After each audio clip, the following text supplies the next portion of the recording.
ngomel, polisi menegur kita. Nah, jadi di sini polisi tidak mengerti mengenai kebutuhan daripada satuan polisi Praja itu, padahal sama-sama dibentuk dalam undang-undang. Nah, itu jawaban saya. Jadi menurut kami, apakah sependapat karena plan desain daripada Pokda itu belum ada. Misalnya contoh lain lagi.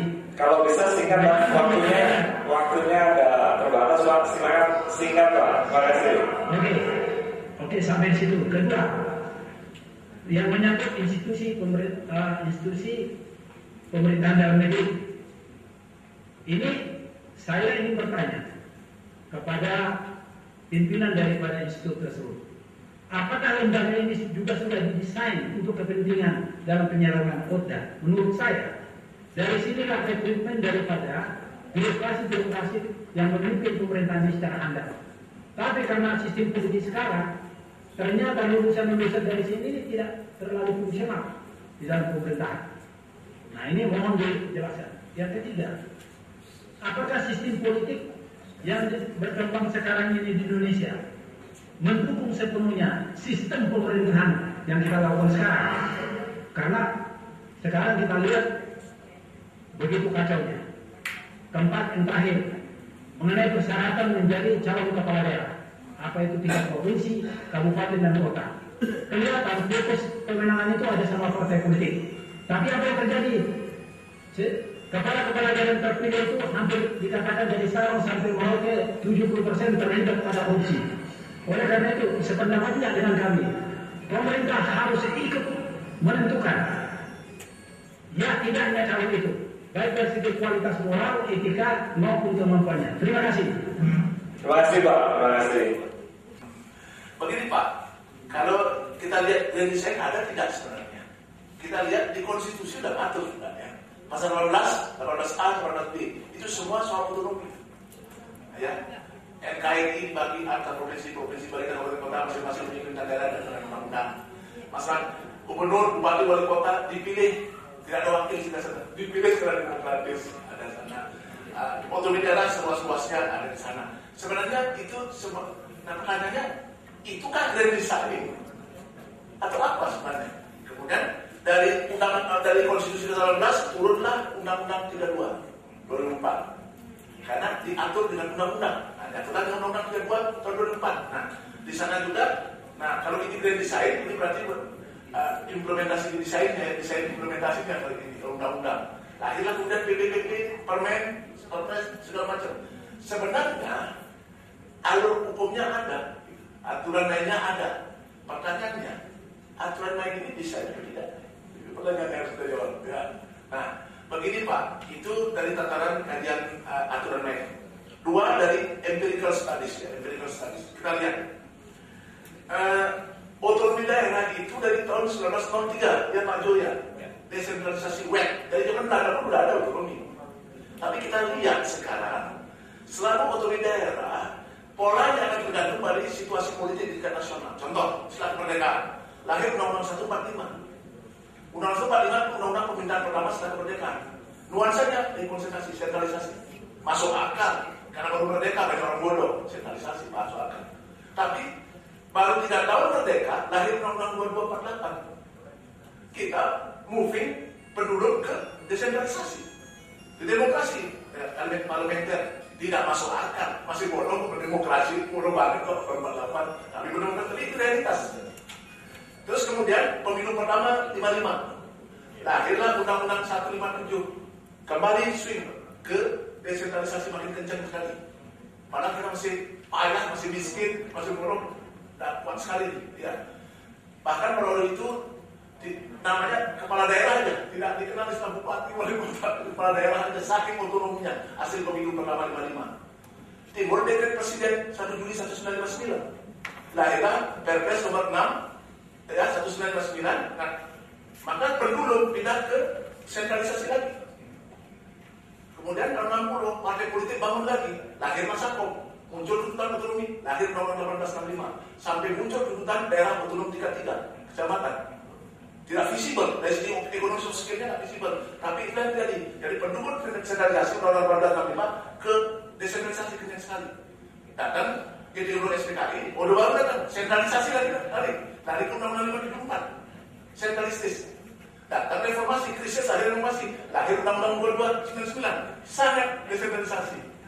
Dan Undang-Undang 32 mencoba mencari titik tengah, walaupun dituding habis-habisan resentralisasi.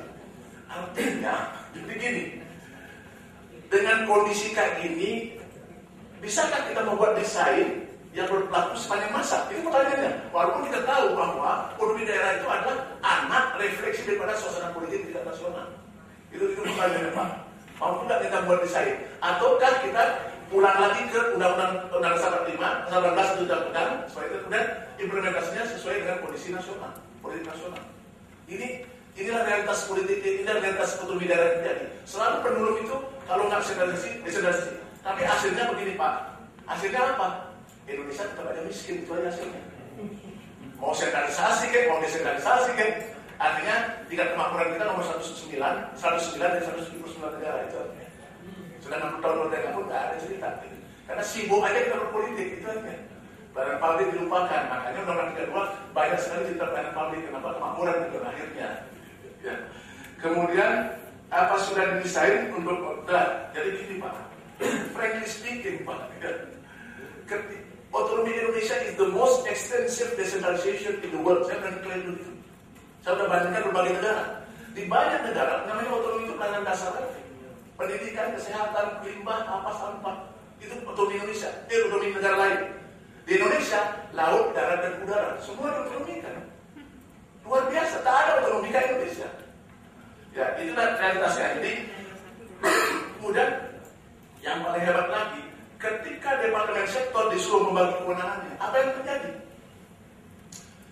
Semua kewenangan dibagi itu tupoksi. Ditjennya punya kerjaan, ditjen. Jadi kan harusnya function, structure for function. Functionnya jelas dulu. Enggak ini. Strukturnya dibuat, functionnya dicari. Gitu. Nah itu yang dibagi-bagi. Terus kemudian, itu lagi persoalan.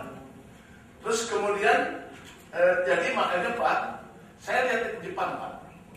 Jepang, GDP-nya, gross domestic product itu hampir $5 triliun, 5.000 miliar dolar. Kementeriannya cuma 17. Indonesia 500 miliar dolar. Kementeriannya 34. Jadi Jepang 10 kali ekonomi Indonesia, yang ngelola setengah Indonesia. Indonesia 1/10 Jepang, pengelolanya 2 kali Jepang. Itu turun ke daerah. Karena otonomi luas. Pokoknya semua yang tadinya di pusat dibawa habis, dibawa ke daerah. Ini jadi persoalan, Pak.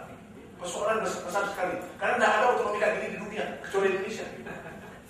Jadi, tapi kita, we are at the point of no return. Itu persoalannya.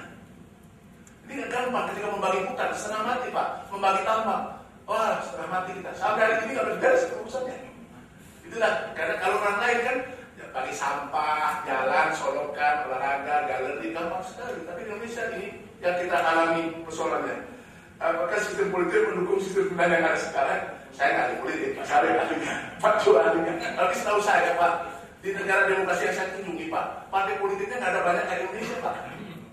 Di Indonesia itu nggak jelas ya. Jadi siapa yang berkuasa nggak jelas, banyak sekali terpecah-pecah.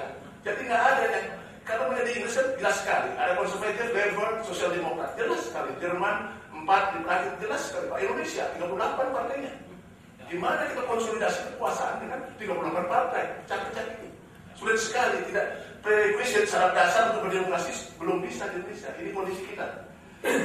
Syarat calon KDH, pemerintah ikut campur. Wah, ini tidak sekali, Pak. Ini debat yang sangat panjang, Pak. Saya kasih contoh, Pak. Kalau Bapak Presiden ada segini, Pak.